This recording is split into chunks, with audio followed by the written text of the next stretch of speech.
अल्लाहुम्मा सल्ली अला सय्यिदिना मुहम्मदिन व अला आलि सय्यिदिना मुहम्मदिन व बारिक वसल्लम। Daily Islamic network YouTube channel पर आप सबको खुश आमदीद।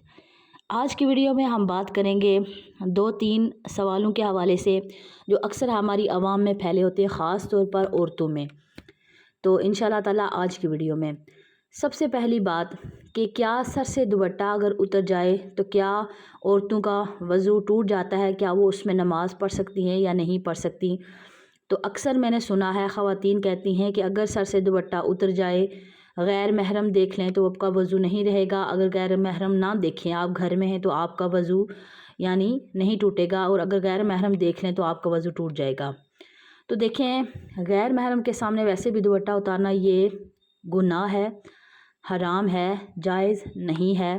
तो इसमें दुपट्टा उतरे वज़ू का ताल्लुक़ नहीं है। वैसे भी आप सर नंगा नहीं कर सकते गैर महरम के सामने। तो बाकी अगर आप घर में हैं और कोई काम कर रहे हैं और आपने दुपट्टा हटा दिया है या सर से उतर गया है तो इससे आपका वज़ू नहीं टूटेगा। आप फिर दुपट्टा करके दोबारा सेट करके नमाज़ पढ़ सकती हैं, कुरान पाक की तिलावत कर सकती हैं, और जो भी वज़ू वाले काम हैं आप कुरान पाक की तिलावत और आप नमाज वो पढ़ सकती हैं बिल्कुल। यानी दुपट्टा उतरने से आपका वज़ू नहीं टूटेगा। अब देखिए, आप जब वज़ू कर रही हैं तो मसा करेंगी, ज़ाहिर सी बात है आपको दुपट्टा तो हटाना पड़ेगा। दुपट्टा तो आप हटाएंगी तभी जाकर आप मसा आसानी से कर सकती हैं, वरना तो आपका मसा नहीं होगा। अगर आपने गुस्ल करना है तब भी आपने दुपट्टा हटाना होगा, और गुस्ल करेंगी तो वो तो वज़ू भी हो जाता है। तो ये बात समझ में आने वाली नहीं, यानी दुपट्टा उतरने से आपका वज़ू नहीं टूटेगा। अच्छा, दूसरा सवाल कि शाम को झाड़ू देना। अक्सर बुज़ुर्ग ख़वातीन हमारे घर में होती हैं कि शाम को अगर आपने झाड़ू दिया तो आपके रिज़्क में कमी आ जाएगी, घर में बेबरकती होगी, आपका रिज़्क आना बंद हो जाएगा। तो इसकी क्या हकीकत है? तो बुज़ुर्गों के अक़वाल बाद दफ़ा ऐसा होते हैं कि जो आवाम के फ़ायदे के लिए होते हैं, उसमें ये नहीं है कि अगर आप वो काम कर लेंगे तो आपको गुनाह मिलेगा, ऐसा नहीं है।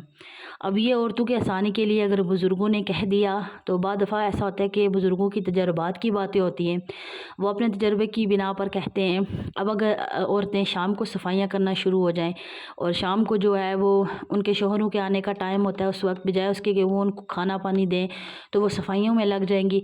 तो उन्होंने कह दिया कि आप ऐसा करें, तो जाहिर सी बात है फिर घर में झगड़ा फसाद होगा और जिसकी वजह से घर में बेबरकती होगी। तो बुज़ुर्ग तो लोग क्या करते हैं, इसको फ़र्ज़ या वाजिब मान लेते हैं। अब अगर मिसाल के तौर पर एक औरत सुबह काम करती है, ठीक है, वो अगर जॉब करती है तो उसके पास सुबह में टाइम नहीं है, तो वो सोचती है कि शाम में मेरे पास टाइम है, काफ़ी घंटे हैं, तो मैं क्या करती हूँ शाम में अपने घर की सफाई कर लूँ। तो फिर वो इस बात अड़े आ जाती है इस बात की कि शाम को तो घर में बेबरकती होगी, वो इस वजह से नहीं है। यानी अगर आपकी मजबूरी है, सुबह टाइम नहीं मिला, बाद दफ़ा आपकी सेहत ठीक नहीं होती है, बाद दफ़ा कोई भी कुछ भी मसले हो सकते हैं, तो शाम में घर की में झाड़ू देना, सफाई करना बिल्कुल जायज़ है। ये कोई हराम नहीं है कि अगर आप ऐसा करेंगे तो आपको गुनाह मिलेगा, बिल्कुल भी ऐसा नहीं है, आप कर सकती हैं। लेकिन बेहतर ये है कि बुज़ुर्गों ने जैसे इसी वजह से कहा ताकि घर में आपके लड़ाई झगड़ा वगैरह ना हो, ताकि आप घर की सफाई वगैरह सुबह कर लें, तो ये आपके लिए अच्छा है। लेकिन अगर कोई शाम में भी करेगा, बाद दफ़ा मजबूरी भी बन जाती है कि अगर आपने सुबह घर में अपना घर साफ़ किया, शाम को फिर आपके घर में कोई गलाज़त पड़ गई, तो अब ये सोच कर कि नहीं जी शाम को हम सफाई नहीं करते, शाम को बेबरकती आएगी अगर हमने झाड़ू दिया या सफाई की, तो अगर ये सोच कर तो फिर छोड़ देंगे तो फिर वो गलाज़त पड़ी रहेगी। या हालांकि सफाई जो है वो निस्फ़ ईमान है, तो ये बात बिल्कुल ठीक नहीं है। तो आप सफाई शाम को झाड़ू दे सकते हैं, इसमें कोई हर्ज नहीं है, कोई गुनाह नहीं है। अच्छा, दूसरा, जुम्मा वाले दिन कपड़े धोना। अब एक बहन ने अजीब सा सवाल किया कि अगर जुम्मे वाले दिन कपड़े धोएं तो गुनाह मिलता है। तो देखें, बिल्कुल भी गुनाह नहीं मिलता, आप किसी भी दिन कपड़े धो सकते हैं। या आपने एक और बात सुनी होगी कि शाम के टाइम जो सेकंड टाइम होता है उस टाइम कपड़े नहीं धोने चाहिए। ये भी वही बुज़ुर्गों की बातें हैं तजर्बात की बिना पर, ताकि आपके घर में मसले मसाइल ना बने। जब आपके शोहर शाम को घर आएँ तो आप ऐसा नहीं है कि कपड़े खोल कर मशीन लगा कर बैठ जाएं या झाड़ू पोंछा लगाना शुरू हो जाएं। तो बेहतर है आप सुबह कर लें तो शाम में आप बिल्कुल ईजी हों, ताकि आपको किसी किस्म की टेंशन ना हो, सारे काम आपके ख़त्म हों। تو وہ اس بنا پر کہا جاتا ہے۔ تو شام کے ٹائم کپڑے دھونا، جمعے والے دن دھونا یا منگل والے دن دھونا، اس میں کوئی حرج نہیں ہے، آپ کپڑے دھو سکتی ہیں۔ لیکن جمعے والے دن چونکہ بابرکت دن ہوتا ہے تو اس دن آپ بہتر ہے، یعنی کوئی فرض یا واجب نہیں، اگر ضروری ہوں کپڑے، کسی کے ناپاک کپڑے ہوں، ضروری کپڑے دھونے ہوں تو پھر وہ تو یعنی دھونے پڑیں گے، مسٹ ہے دھونا۔ تو اگر آپ انتظار کر سکتے تو جمعے والے دن آپ سورہ کہف پڑھیں، صلاۃ و تسبیح کی نماز پڑھیں۔ اس کا کیا طریقہ ہے، اس کا مکمل کلپ میرے چینل پر موجود ہے، آپ چیک کر سکتے ہیں تمام بہنیں۔ تو وہاں پر مکمل طریقہ صلاۃ و تسبیح کا موجود ہے۔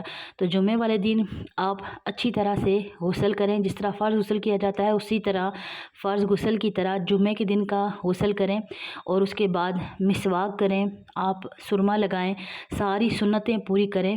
جمعے والے دن آپ اپنے یہ روٹین بنائیں اور سورہ کہف کی تلاوت بھی کریں۔ اس سے انسان پورا ہفتہ اللہ تبارک و تعالیٰ کی حفاظت میں آ جاتا ہے، ہر شر سے انسان محفوظ رہتا ہے۔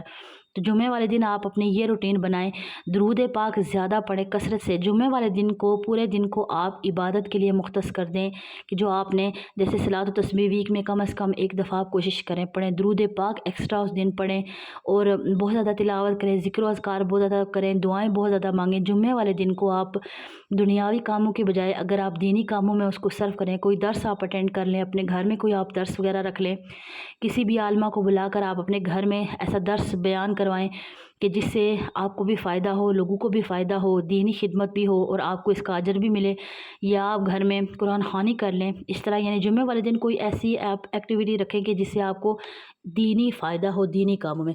تو دنیاوی کاموں کے لیے باقی پورا ہفتہ ہوتا ہے، تو باقی پورے ہفتے میں آپ وہ کام کر سکتی ہیں۔